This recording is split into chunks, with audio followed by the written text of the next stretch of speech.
Vous savez, les gens pensent qu'on travaille parce qu'on est pauvre. Ce n'est pas vrai. En fait, on travaille pour garder la tête haute. Vous savez, la nuance, elle est fine. Oui, tout le monde travaille pour gagner de quoi vivre.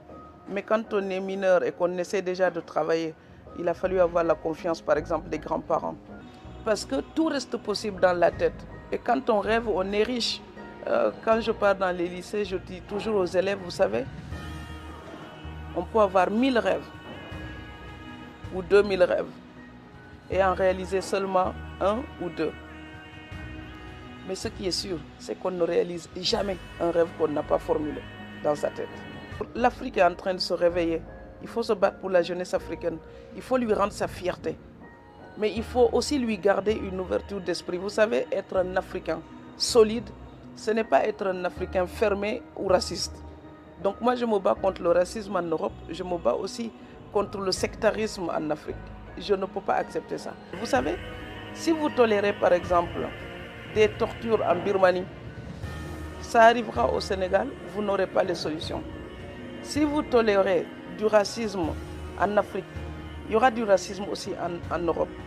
Si vous tolérez du racisme en Europe, vous aurez le même racisme en Afrique. Donc il faut juste arrêter le relativisme culturel.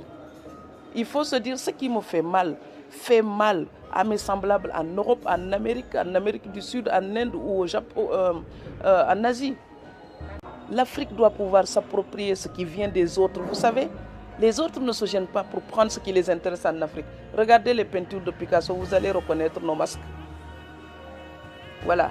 Écoutez la musique classique parfois, on dirait de la kora.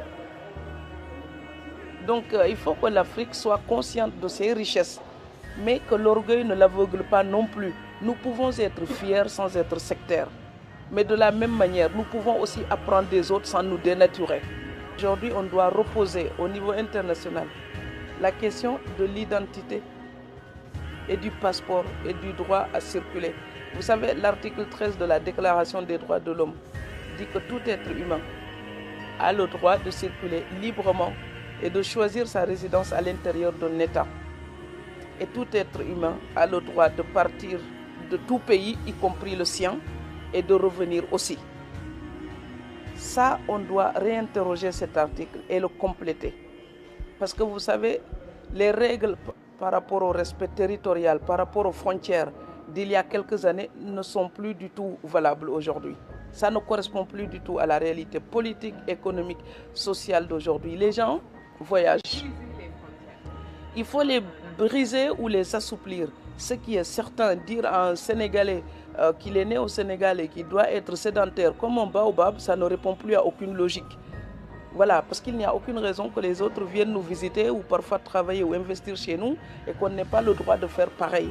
Parce que l'Afrique ne va pas se transformer comme un zoo où les gens vont venir nous observer et repartir sans nous.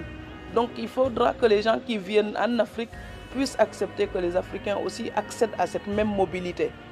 Parce qu'aujourd'hui, quand on parle de cet article des droits humains, en réalité, cet article n'est effectif que pour les pays développés. Il n'y a que eux qui peuvent voyager librement et choisir leur résidence librement.